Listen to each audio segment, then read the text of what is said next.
Page 34 उपनिषद वेद। तो अध्यात्म तुम्हारी क्या सहायता कर लेगा, और तुम्हें अध्यात्म फिर चाहिए ही क्यों? यही वजह है कि दुनिया के ज़्यादातर लोग अध्यात्म की ओर उन्मुख नहीं होते, क्योंकि उन्हें आध्यात्मिक कष्ट होना अभी शुरू ही नहीं हुआ। आध्यात्मिक कष्ट क्या है? एक अजीब सा दर्द जो बना रहता है। कोई पूछे क्यों है तुम्हें ये दर्द? पैसा नहीं है, सुख नहीं है, खाना नहीं है, नींद कम मिल रही है, सहूलियतें कम है। तुम कहोगे नहीं, ये सब तो वजह नहीं है।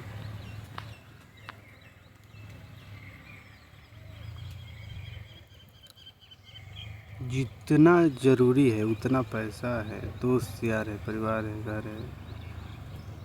ऐसी तो कोई चीज़ नहीं है, ऐसी तो कोई चीज़ है नहीं जिसकी कमी हमें विशेषकर अखरती हो।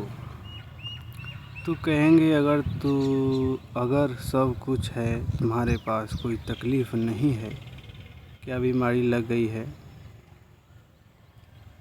नहीं, बीमारी तो हमें कुछ नहीं है। जवान आदमी है, बढ़िया मस्त है। तो फिर तुम क्यों बेचैन उदास रहते हो? नहीं पता नहीं,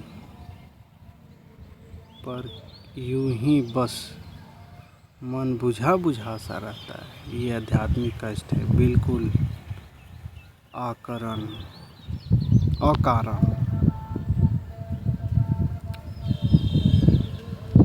समझिएगा, उस कष्ट की बात नहीं कर रहा हूँ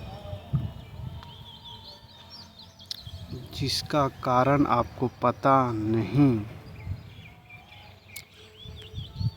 समझिएगा, उस कष्ट की बात कर रहा हूँ जिसका कारण आपको पता नहीं। वो तो होता है अज्ञात, जो आपको पता नहीं। उस कारण की बात कर रहा हूँ जो न सिर्फ आपको पता नहीं है, बल्कि वो पता हो भी नहीं सकता, क्योंकि वो कारण विचारणीय नहीं है। वो कारण विचार की पकड़ में आएगा नहीं। वो कारण अंदरूनी नहीं है। आप कहें कि साहब अंदरूनी कारण है, इसलिए दिखाई नहीं दे रहा। ना अंदरूनी नहीं है, ना अंदरूनी नहीं है। अंदरूनी कारण भी हो तो आप ना पकड़ पा रहे हो, तो कोई और पकड़ लेगा। कोई बहुत होशियार आदमी होगा, वह आपसे बातचीत छानबीन करेगा और बता देगा कि अंदर अंदर आपके ये कारण हैं। उस कारण की बात नहीं कर रहा, उस कारण की भी बात नहीं कर रहा। आध्यात्मिक कारण होता है जैसे कि कहीं कोई चोट नहीं है, बिल्कुल, फिर भी दर्द हो रहा हो। न बाहर चोट है, न भीतर चोट है, दर्द लेकिन फिर भी बना रहता है। दर्द को नाम क्या दें, हमें यह भी नहीं पता। चिकित्सकों को दिखाते हैं, वो कहते हैं कहीं कोई चोट नहीं है ही नहीं। तुम्हें दर्द क्या बताएं, ये होती है आध्यात्मिक पीड़ा। जिसको ये आध्यात्मिक पीड़ा उठने लगे, मात्र उसके लिए अध्यात्म होता है। अधिभौतिक के लिए अगर तुमको उपाय करना है तो जाकर पैसा वगैरह कमा लो। अधिभौतिक कष्ट का मतलब होता है कि कोई भौतिक वस्तु नहीं है मेरे पास।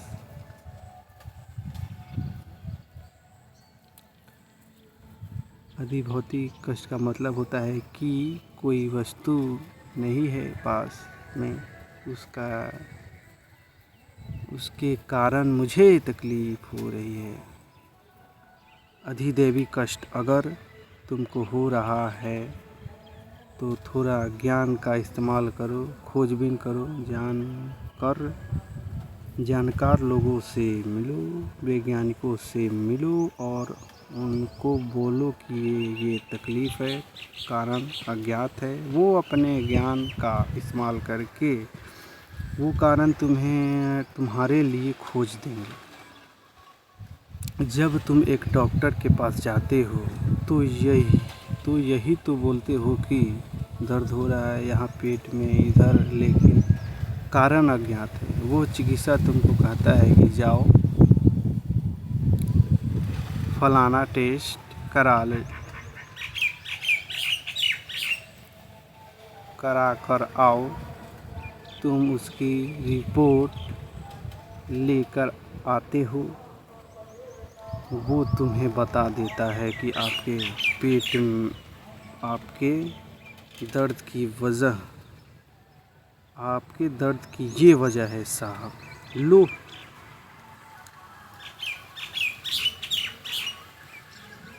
जो अज्ञात कारण था वो ज्ञात हो गया। तो वहाँ पर भी आपको अध्यात्म की कोई ज़रूरत नहीं है। वहाँ पर तो तुमको तुम्हारे क्षेत्र के किसी विशेषज्ञ की ज़रूरत है। अध्यात्म और उपनिषद के लिए अध्यात्म और उपनिषद उनके लिए है जिन्हें आध्यात्मिक दर्द उठता हो, जिन्हें ज़िंदगी में किसी चीज़ की कमी ना हो लेकिन कमी फिर भी हो। अध्यात्म उनके लिए है। लेकिन अब हम फंस गए इसलिए गए क्योंकि उपनिषद तो कह रहा है कि अध्यात्म से त्रिविध तापों का माने तीनों तापों का नाश होता है। अरे अभी तो हम बता रहे थे कि अध्यात्म से नाश होता है अध्यात्म ताप का, लेकिन उपनिषद ने क्या बोला?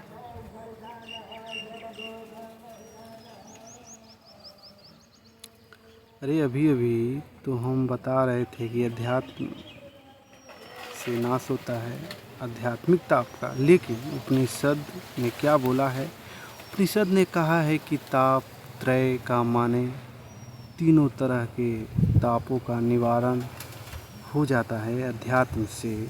तो ये क्या बात हुई? ये बात यह हुई कि बाकी दोनों दर्द महसूस होने ही बंद हो जाते हैं जिसको आध्यात्मिक दर्द उठने लग गया, उसको आध्यात्मिक ताप उठने लग गया, उसको बाकी दोनों ताप मूल्यहीन लगने लग जाते हैं।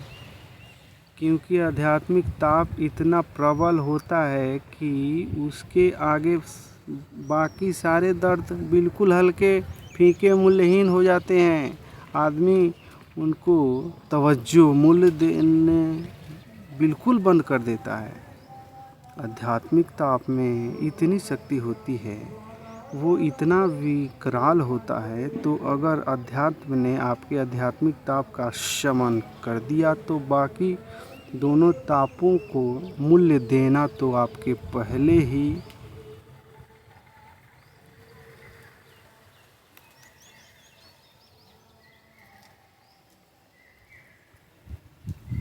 अगर अध्यात्म ने आपके आध्यात्मिक ताप का शमन कर दिया तो बाकी दोनों तापों को मूल्य देना तो आपने पहले ही बंद कर दिया था जब आपको आध्यात्मिक ताप उठता था। ऐसे कह दो कि जिसको आध्यात्मिक ताप उठ गया उसका आध्यात्मिक ताप ही उसको बाकी दोनों तापों को जला देता है। माने आध्यात्मिक ताप उठा नहीं कि अधिभौतिक और अधिदैविक ताप अपने आप नष्ट हो गए। इसलिए ये जो दर्द होता है परमात्मा का, आपको हाथ पसार कर, आंचल फैलाकर, रो रो कर गा कर भीख में मांगा जाता है।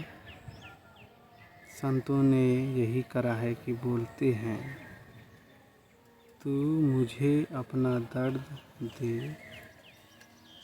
तेरा वाला दर्द चाहिए। तू मुझे अपना दर्द दे, तेरा वाला दर्द चाहिए। क्योंकि जिसको वो दर्द मिल गया उसको बाकी सब दर्द महसूस होने बंद हो जाते हैं। और वो दर्द विकराल ज़रूर है, पर जिनको हो जाता है उनको बहुत मीठा भी लगने लगता है। वो कहते हैं कि दुनिया के सब सुख सुविधाओं से अच्छा है वो परमात्मा तेरा दर्द। सब कुछ सुविधाएं एक तरफ, तेरा दर्द एक तरफ। हम सब कुछ बेच करने तेरी वाली तकलीफ़ खरीद लेंगे। हम सब कुछ बेच करके तेरी वाली तकलीफ़ खरीद लेंगे। ये सब उनकी जो तकलीफ़ है वो दुनिया के सब दुखों का इलाज है। तो उनकी तकलीफ़ लगी नहीं कि बाकी दोनों ताप को अपने आप मिट जाते हैं। और उसके ताप को कौन मिटाता है? आध्यात्मिक ताप को कौन मिटाता है? अध्यात्म और कौन मिटाएगा? अरे आध्यात्मिक ताप है तो अध्यात्म ही तो मिटाएगा, उपनिषद ही मिटाएगा। तो ये है पेज 36।